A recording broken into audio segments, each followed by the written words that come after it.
Hello दोस्तों, स्वागत है आपका आपके अपने यूट्यूब चैनल स्टडी विद एजे में। इसमें आज की वीडियो में मैं आप लोगों के लिए लेकर के आया हूं आपकी 8th ग्रेड अभ्यास पुस्तिका जो विज्ञान विषय की है कक्षा 8वीं के लिए। कक्षा 8वीं की साइंस की हम इसमें आज वीडियो देखेंगे और जिसमें आज हम देखेंगे दोस्तों आपका पाठ 2 अध्याय 2 है आपका सूक्ष्म जीव एवं सूक्ष्म जीव मित्र एवं शत्रु। इसके बारे में जानेंगे आज की इस वीडियो में। और आपकी सभी विषय अंग्रेजी, गणित, संस्कृत, विज्ञान, सामाजिक विज्ञान ये मैं चैनल पे करवा दिया हूँ बाकी विषय को। और ये अभी विज्ञान का हो रहा है तो उनको भी आप चैनल पे जा कर के अवश्य देखिएगा। आइए देखते हैं अध्याय 2 सूक्ष्म जीव मित्र एवं शत्रु। इसमें ये आपका लर्निंग आउटकम भी इसी में ऐड है, तो उसके आधार पर ये बुक आपकी अभी नई वाली बनी हुई है। तो यहाँ पर जैसे ये दिया हुआ है आपका, यहाँ पर कुछ गतिविधियाँ दी है पाठ की पूर्व तैयारी के बारे में। तो ये आपको शिक्षक स्कूल में भी करवाएंगे, मैं भी यहाँ करवा दे रहा हूँ। जैसे यहाँ लिखा है बच्चों, आपने घर में निम्नलिखित घटना देखी होगी। जैसे देखी गई घटना जो है वो क्या है, ब्रेड रोटी पर फफूंद लगना। देखे हैं ना, हाँ देखें हैं तो हाँ लिखेंगे यहाँ पे। रंग कैसा था तो उसका रंग सफ़ेद या हरा होता है, तो ऐसे लिख देंगे सफ़ेद या हरा। जूते पर फफूंद लगते हैं, जूते पर फफूंद लगते देखे हमने, हाँ देखें कैसे सफ़ेद कलर के हो जाते हैं ना, छोटे छोटे ऐसे सफ़ेद सफ़ेद धब्बे। जहाँ हमेशा गीला रहता है वहाँ पर काई जम जाती है, हाँ जम जाती है। और किस कलर की, हरे कलर की रहती है, तो देखें हैं हमने, है ना। तो इस प्रकार से लिखना है। गर्मियों में खाना ख़राब हो जाता है तो हाँ कैसे, तो सफ़ेद सफ़ेद उसमें फेस हो जाते हैं, है ना। तो इस प्रकार से हम यहाँ पर लिखेंगे। अब यहाँ पे लिखा है ये क्या है, तो ये क्या है, तो ये क्या है, फफूंद है। और अपने विचार में हमको लिखना है, तो ये हमारे भोजन में जीवाणु, कवक, प्रोटोजोआ की उपस्थिति है। इस प्रकार से आपको यहाँ उत्तर में लिखना है कि ये क्या है, तो ये हमारे भोजन में जीवाणु, कवक, प्रोटोजोआ इनकी उपस्थिति हो जाती है, इसलिए हमको वो फफूंद के रूप में दिखाई देती है। इसके आगे यहाँ पर लिखा है निम्न में से बॉक्स में लिखना है हमको जीवाणु, पैरामीशियम, शैवाल, कवक, प्रोटोजोआ, यीस्ट और स्ट्रेप्टोमाइसिन ऐसा लिखा है। और सूक्ष्म जीव कौन कौन से हैं, तो हम यहाँ लिख देंगे जीवाणु सूक्ष्म जीव है, कवक सूक्ष्म जीव है, प्रोटोजोआ और शैवाल ये क्या है, सूक्ष्म जीव हैं। तो इस प्रकार से हम यहाँ पर 4 नाम लिख देंगे दोस्तों। अब यहाँ लिखा है बॉक्स में लिखने के बाद जो शब्द रह गए उन्हें यहाँ लिखो। तो पैरामीशियम, यीस्ट, स्ट्रेप्टोमाइसिन इनको आप यहाँ लिख देना। और ये क्या है, ये विषाणु होते हैं, है ना। इनके बारे में अपने विचार लिखे, तो ये क्या है, ये विषाणु हैं। और ये क्या है, सूक्ष्म जीव है इधर ऊपर। तो इस प्रकार से आपको यहाँ पर अपनी वर्कबुक में से फिल करना है दोस्तों। इसके बाद हम देखेंगे अब प्रश्न नंबर 1 है आपका। प्रश्न नंबर पहला में आपसे पूछा है दिए गए शब्दों में से चुनकर रिक्त स्थान की पूर्ति करना। यहाँ पर जो शब्द दिए हैं मादा एडीज, 70 अंश सेल्सियस, 15-30 विषाणु, CO2, शैवाल, प्रोटोजोआ। तो इन शब्दों को सही उचित स्थान पर हमको लिखना है दोस्तों। अब कैसे लिखना है वो हम अब आगे देखते हैं। जैसे यहाँ सबसे पहला लिखा है जुकाम, फ्लू एवं खांसी अधिकतर खालिस्तान द्वारा होते हैं। तो किसके द्वारा होंगे, यहाँ विषाणु आ जाएगा, विषाणुओं के द्वारा होते हैं ये जुकाम, फ्लू और खांसी। इसके बाद दूसरा है दूध को पाश्चुरीकृत करने के लिए खालिस्तान ताप पर खालिस्तान सेकंड के लिए गर्म करते हैं। तो यहाँ आ जाएगा 70 अंश सेल्सियस या 70 अंश सेल्सियस ताप पर 15 से 30 सेकंड है ना, 15 से 30 सेकंड के लिए गर्म करते हैं। इस प्रकार से हम यहाँ पर लिखेंगे उत्तर में। तो ऐसे आपको लिखना है दूसरे में।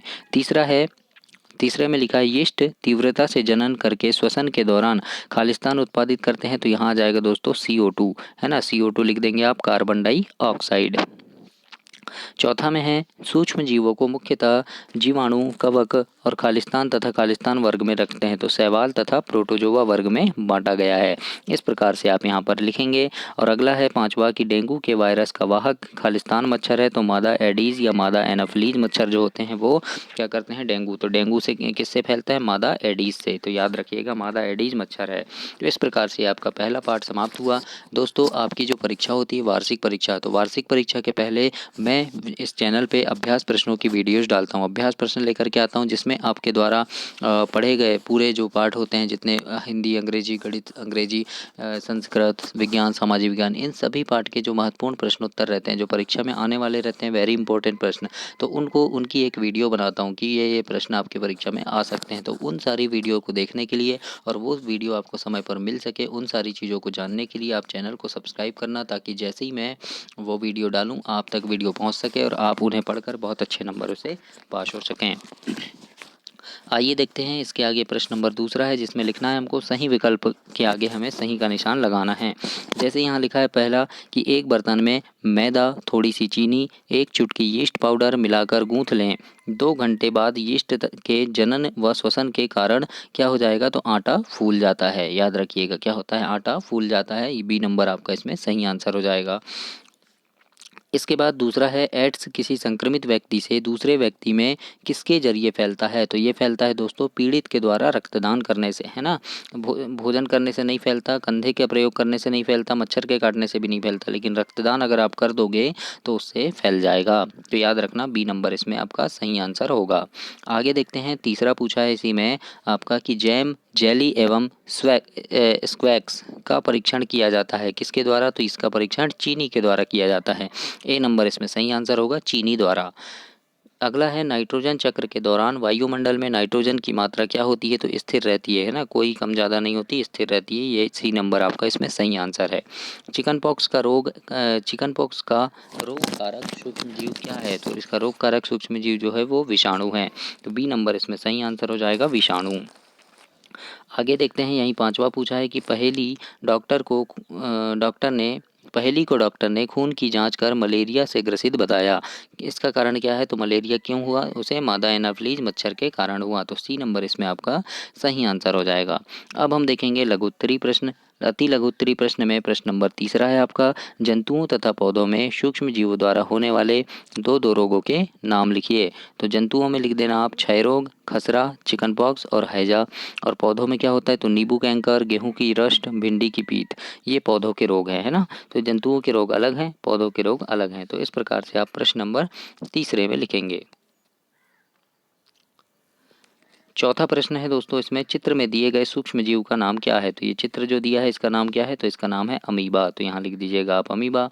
यह सूक्ष्म जीव किस वर्ग में आता है। तो लिखना यह सर्कोडिना वर्ग में आता है। कौन सा वर्ग, सर्कोडिना वर्ग में आता है। तो इसके वर्ग का नाम लिख दीजिएगा सर्कोडिना। फिर लिखा है इस वर्ग द्वारा होने वाले किसी रोग का नाम लिखिए। तो इस वर्ग से पेचिस, हैजा ऐसे रोग होते हैं। तो इस प्रकार से आप यहाँ पर इन रोगों का नाम लिखेंगे दोस्तों। आगे देखते हैं प्रश्न नंबर 5 पूछा है इसमें, पहेली ने दही जमाने के लिए गुनगुने दूध में कुछ दही मिलाकर उसे रेफ्रिजरेटर में रख दिया। अगले दिन उसने देखा कि दही नहीं जमा। दही न जमने का क्या कारण है। तो इसके उत्तर में लिखिएगा, और ये आप पेज नंबर 26 से भी देख सकते हैं। और यहाँ जैसे मैंने लिखा है, क्योंकि दूध गुनगुना था और रेफ्रिजरेटर में रखने से उसमें सूक्ष्म जीव नहीं पनप सके, इसीलिए दही नहीं जमा, है ना। क्या है, गुनगुना था और हमने कहाँ रख दिया, उसको फ्रिज में रख दिया। तो उसमें क्या हुआ कि सूक्ष्म जीव नहीं आए, इसलिए वो क्या हुआ, दही नहीं जम पाया। छठवां प्रश्न है दोस्तों, प्रतिजैविक मतलब एंटीबायोटिक से आप क्या समझते हैं। सामान्य रूप से उपयोग में आने वाली कोई दो प्रतिजैविक के नाम हमको लिखना है। तो इसके उत्तर में लिखिएगा कि प्रतिजैविक बीमारी पैदा करने वाले सूक्ष्म जीवों को नष्ट कर देती है या उनकी वृद्धि को रोकती है। और पहला लिख देना स्ट्रेप्टोमाइसिन प्रतिजैविक है, और टेट्रासाइक्लिन, ये दोनों क्या है, प्रतिजैविक है या एंटीबायोटिक हम जिसे कहते हैं वो है ना। तो इस प्रकार से आप यहाँ पर लिख दीजिएगा। और दोस्तों कमेंट बॉक्स में कमेंट जरूर कीजिएगा, वीडियो कैसी लग रही है। आपके कमेंट करने से अगर इसमें कोई कमी है तो आप बताइएगा, उसे मैं दूर करूँगा और आपके लिए और भी अच्छी अच्छी चीज़ें लेकर के आऊँगा। तो इसलिए कमेंट कर जरूर कीजिएगा आप। देखते हैं 7वां नंबर का प्रश्न है, किसी रोग से संक्रमित व्यक्ति से स्वस्थ व्यक्ति में रोग का संचरण किस प्रकार से होता है तथा यह किस प्रकार के रोग कहलाते हैं। तो इसके उत्तर में लिखना, संक्रमित व्यक्ति से स्वस्थ व्यक्ति में भोजन, जल, वायु द्वारा फैलते हैं, है ना। ये जो रोग हैं कैसे फैलते हैं, भोजन, जल और वायु द्वारा फैलते हैं। और ये रोग संचरणीय रोग कहलाते हैं। कौन से रोग कहलाते हैं, संचरणीय रोग कहलाते हैं। ऐसा प्रश्न नंबर 7वें के उत्तर में आपको लिखना है दोस्तों। 8वां देखते हैं लघु उत्तरी प्रश्न में, प्रश्न नंबर 8 है, वैक्सीन यानी टीका किस प्रकार कार्य करती है। तो इसके उत्तर में लिखना, जब रोगजनक सूक्ष्म जीव हमारे शरीर में प्रवेश करते हैं तो उनसे लड़ने के लिए हमारा शरीर प्रतिरक्षी उत्पन्न करता है, और शरीर को यह बताता है कि यदि वह सूक्ष्म जीव शरीर में प्रवेश करे तो कैसे लड़ा जाए, है ना। मतलब जो प्रतिजैविक है, वैक्सीन है, वो क्या बताता है कि जो सूक्ष्म जीव प्रवेश करे तो कैसे लड़ा जाए, इसलिए वैक्सीन का टीका हमें लगाया जाता है। याद रखिएगा। तो इस प्रकार से आपको प्रश्न नंबर 8 में लिखना है। 9वां प्रश्न है, पाश्चुरीकरण से आप क्या समझते हैं, इस प्रक्रिया की खोज किस वैज्ञानिक ने की थी। तो इसके उत्तर में लिखना, दूध को 70 अंश सेल्सियस पर 10 से 15 मिनट उबाल कर एकाएक ठंडा कर लेते हैं। इससे सूक्ष्मजीवों की वृद्धि रुक जाती है और इस क्रिया को पाश्चुरीकरण हम कहते हैं। इस प्रक्रिया की खोज लुई पाश्चर ने की थी। किसने की थी? लुई पाश्चर ने की थी, इसीलिए इसे पाश्चुरीकरण भी कहा जाता है। याद रखिएगा। तो इस प्रकार से 9वें प्रश्न में आपको लिखना है दोस्तों। आगे देखते हैं प्रश्न नंबर 10 है, जिसमें लिखा है, पहेली ने कुछ आम खरीदे परंतु कई दिनों तक वह उन्हें नहीं खा पाई। बाद में उसने देखा कि वे सड़ गए हैं, परंतु वह जानती है कि उसकी दादी द्वारा बनाया गया आम का अचार काफ़ी समय तक संदूषित नहीं होता है। ऐसा क्यों है? तो हमको लिखना है यहाँ पर, प्रश्नों के उत्तर देना है कि आम का अचार काफ़ी समय तक संदूषित क्यों नहीं होता। तो हम लिखेंगे कि तेल एवं सिरके का उपयोग अचार को संदूषित से बचाता है, इसीलिए आम का अचार संदूषित नहीं होता है। इस प्रकार से आप उत्तर में लिखिएगा। अब यहाँ पर दूसरा पूछा है इसी में कि आपके घर में दादी मम्मी द्वारा किन किन खाद्य सामग्री को सूक्ष्म जीवों से बचा कर रखा जाता है। तो क्या क्या चीज़ों को रखते हैं हम? भोजन को रखते हैं, सब्जी को रखते हैं, आम, संतरा, ब्रेड, अचार, है ना, पापड़, इन सभी को हम सूक्ष्म जीवों से बचा कर रखते हैं। तो ऐसे नाम आप यहाँ पर लिख दीजिएगा। तीसरे में यहाँ पूछा है कि चीनी के उपयोग द्वारा किन किन खाद्य पदार्थों को लंबे समय तक सुरक्षित रखा जाता है। तो लिखना यहाँ पे जैम, जेली, है ना, एवं स्नैक्स का परीक्षण चीनी के द्वारा किया जाता है और सुरक्षित रखते हैं हम। आगे लिखा है प्रश्न नंबर 11 में कि हमें बिना ढके भोजन को खाने से क्यों बचाना चाहिए। तो इसके उत्तर में लिखिए कि सूक्ष्म जीवों द्वारा संदूषित भोजन करने से खाद्य विषाक्तन हो सकता है, मतलब जिसको हम फूड पॉइजन बोलते हैं ना, खाद्य विषाक्तन हो सकता है। हमारे भोजन में उत्पन्न होने वाले सूक्ष्म जीव कभी कभी विषैले पदार्थ उत्पन्न करते हैं, जिसे खाने से व्यक्ति भयंकर रूप से रोगी हो सकता है। अतः यह आवश्यक है कि हमें भोजन को संदूषित होने से बचाएं। इस प्रकार से आपको वर्कबुक में लिखना है प्रश्न नंबर 11 में। आगे देखते हैं प्रश्न नंबर 12 है, जिसमें लिखा है कि पौधे में सूक्ष्म जीवों द्वारा होने वाले कुछ सामान्य रोगों के नाम तथा उनका संचरण का तरीका लिखिए। पेज नंबर 25 में भी देख सकते हैं आप। जैसे हम लिख दिए पादप रोग, यहाँ सूक्ष्म जीव और यहाँ संचरण का तरीका, ऐसा लिख दिए है ना। तो पादप रोग क्या है? नींबू कैंकर, है ना। सूक्ष्म जीव कौन सा है? जीवाणु है इसमें। और संचरण का तरीका क्या है, कैसे फैलता है ये? वायु से। तो वायु से लिख देंगे यहाँ पे। फिर गेहूं की रस्ट, ये कैसे इसका सूक्ष्म जीव है कवक, है ना। और ये कैसे फैलता है? वायु एवं बीज के द्वारा फैलता है। और ये भिंडी की पीत, ये एक वायरस है और ये कीड़ों के द्वारा फैलती है, कीट के द्वारा। तो इस प्रकार से आप यहाँ पर लिख देंगे, ऐसे बनाकर अलग अलग कॉलम। तो ऐसे आप प्रश्न नंबर 12 का उत्तर लिखेंगे दोस्तों। आगे देखते हैं दीर्घ उत्तरीय प्रश्न, यानी अब बड़े उत्तर लिखना है आपको। यहाँ पर प्रश्न नंबर 13 है, नाइट्रोजन चक्र को आरेख द्वारा प्रदर्शित कीजिए। तो दोस्तों मैं आपको बता दूं, नाइट्रोजन चक्र काफ़ी बड़ा है और यहाँ पर छोटा सा डिब्बा दिया है, इतने में नहीं आता वो, है ना। लगभग 1 पेज पूरा लगेगा उसके लिए। तो मैंने यहाँ थोड़ा सा ऐसे आपको बता दिया है। ये वायुमंडलीय नाइट्रोजन, तड़ित द्वारा नाइट्रोजन स्तरीकरण और जीवाणु द्वारा नाइट्रोजन यौगिक का गैसीय विवरण। आप अपनी पाठ्य पुस्तक की, यानी आपकी जो विज्ञान की जो पुस्तक है, उसमें आप पेज नंबर 27 में देखिएगा, नाइट्रोजन चक्र बना है, वहाँ से आप देख सकते हैं। क्योंकि यहाँ बनाना पॉसिबल नहीं होगा क्योंकि वो काफ़ी बड़ा है, तो इसलिए मैंने आपको बताया कि पेज नंबर 27 से आप देख सकते हैं दोस्तों। तो वहाँ से देखकर आप इसे कंप्लीट कीजिएगा। आगे देखते हैं प्रश्न नंबर 14 है। इसमें लिखा है, मनुष्य में सूक्ष्म जीवों द्वारा होने वाले सामान्य रोग, उनके रोगजनक सूक्ष्म जीव तथा रोग से बचाव के उपाय को तालिकाबद्ध कीजिए। तो यहाँ पर हमें क्या लिखना है कि रोग और उनके रोगजनक सूक्ष्म जीव और रोग से बचाव। तो यहाँ पर हम 3 तालिका बना देंगे। यहाँ रोग लिख दिए, सूक्ष्म जीव लिख दिए और बचाव के उपाय। तो रोग जैसे क्षय रोग, सूक्ष्म जीव क्या है? जीवाणु है, जीवाणु से फैलता है। और ये बचाव के क्या उपयोग है कि रोगी व्यक्ति को पूरी तरह से अलग रखना चाहिए, है ना। खसरा कैसे फैलता है? तो वायरस से फैलता है। और इसमें भी क्या होगा? तो इसमें भी रोगी व्यक्ति को पूरी तरह से हमें अलग रखना चाहिए। हैजा कैसे फैलेगा? तो जीवाणु द्वारा फैलता है। और स्वच्छता एवं अच्छी आदतों को अपनाना चाहिए, है ना। स्वच्छ भोजन करना चाहिए, हाथ धोकर भोजन करना चाहिए, ऐसे हमें सारी चीज़ें देखनी चाहिए। तो इस प्रकार से यहाँ पर आप इन रोगों के नाम ऐसे लिख देंगे। तो आप प्रश्न क्रमांक 14 को ऐसे कंप्लीट करेंगे दोस्तों। कमेंट करके ज़रूर बताना दोस्तों वीडियो कैसी लग रही है। और इसमें मैं आपको प्रोजेक्ट भी करवा रहा हूँ। तो प्रोजेक्ट नंबर 1 देखते हैं। यहाँ पर लिखा है कि 2 गमले लेकर प्रत्येक को मिट्टी से आधा भर दीजिए। इन्हें इन्हें ए और बी नाम दे देते हैं हम, है ना। ए गमले में पौधे का कचरा तथा जंतु अपशिष्ट भर देना है और बी गमले में पॉलीथीन की थैली, कांच की बोतल और प्लास्टिक के टूटे खिलौने भर देंगे। 3 से 4 सप्ताह बाद इनका परीक्षण कर निम्नलिखित के उत्तर हमें देना है। तो क्या करना है कि पहला पूछा है, क्या आपको दोनों गमलों की वस्तुओं में अंतर दिखाई देता है? तो हाँ, हम लिखेंगे हाँ, गमले ए एवं गमले बी की वस्तुओं में अंतर दिखाई देगा। आप ऐसा करके देखना, एक गमला, 2 गमले लेना, एक में आप मिट्टी, पौधे, पत्ते, है ना, ऐसे रख देना उसमें, और दूसरे में आप कांच की बोतल, है ना, टूटे खिलौने ऐसे डाल देना। तो यहाँ पर एक में लिखेंगे हम कि हाँ, हमें गमले ए एवं बी की वस्तुओं में अंतर दिखाई देगा, है ना। तो फिर सेकंड में पूछा है दोनों गमले में से किस गमले की सामग्री का अपघटन हो गया है। तो हम लिखेंगे कि गमले ए की सामग्री का अपघटन हो गया है ना। अपघटन मतलब वो क्या है, गल गई हैं, है ना, पत्ते गल जाएंगे। क्यों? क्योंकि वहाँ, अब आगे देखेंगे, है ना। तो यहाँ ऐसे लिखेंगे दूसरे में।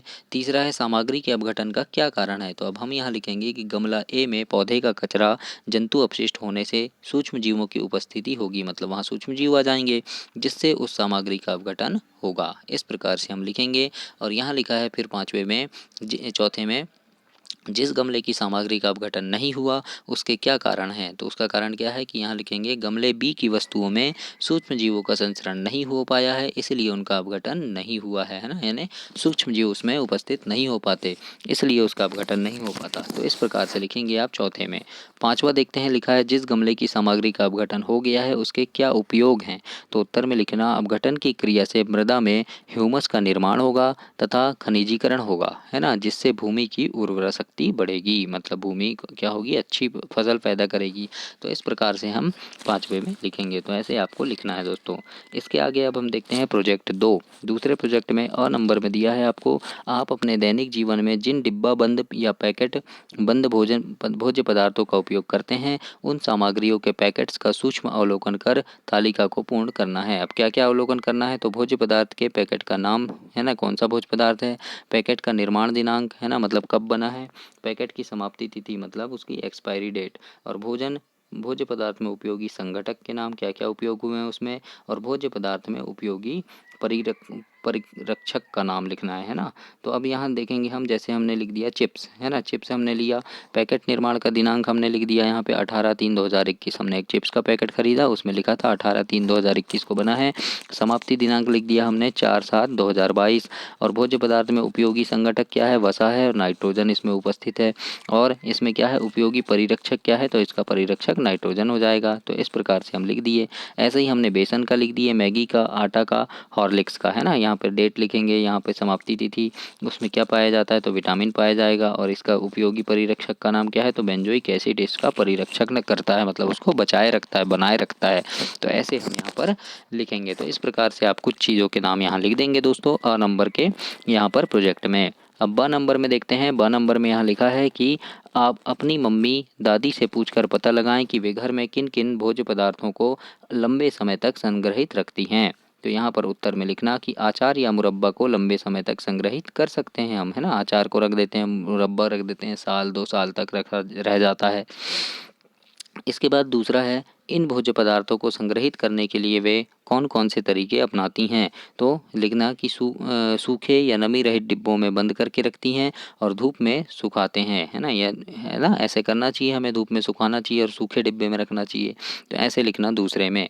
तीसरे में पूछा है दोस्तों यहाँ पर, भोज्य सामग्री के अलावा भी घर में कोई ऐसी वस्तु है जिनको सुरक्षित करने के लिए कोई उपाय करते हैं, यदि हाँ तो लिखना है। तो हम लिख देंगे दाल की बड़ी बनाते हैं, है ना, चिप्स बनाते हैं, बेसन, पापड़, धनिया मिर्च, है ना, मिर्ची, मसाले, तो इनको हम क्या करते हैं, धूप में सुखाकर अच्छे से रखते हैं। तो इस प्रकार से आप यहाँ पर लिख देंगे। तो ये आपका पार्ट 2 समाप्त हुआ दोस्तों, सूक्ष्म जीव मित्र एवं शत्रु, है ना। तो ये पार्ट था आपका, ये समाप्त हुआ। चैनल को सब्सक्राइब जरूर करना और बहुत अच्छे से पढ़ना। और जो मैं वीडियो डालता हूँ वेरी इंपॉर्टेंट प्रश्न की आपके वार्षिक परीक्षा के पहले, तो उन वीडियोज़ को देखने के लिए भी आप चैनल को सब्सक्राइब कीजिए, अपने दोस्तों तक इसे शेयर कीजिए और वीडियो को लाइक कीजिए, और कमेंट करके ज़रूर बताइएगा वीडियो कैसी लगी आपको। कोई डाउट है तो ज़रूर पूछिएगा, उससे क्या होगा कि उससे मैं भी उसमें सुधार करूँगा। धन्यवाद दोस्तों।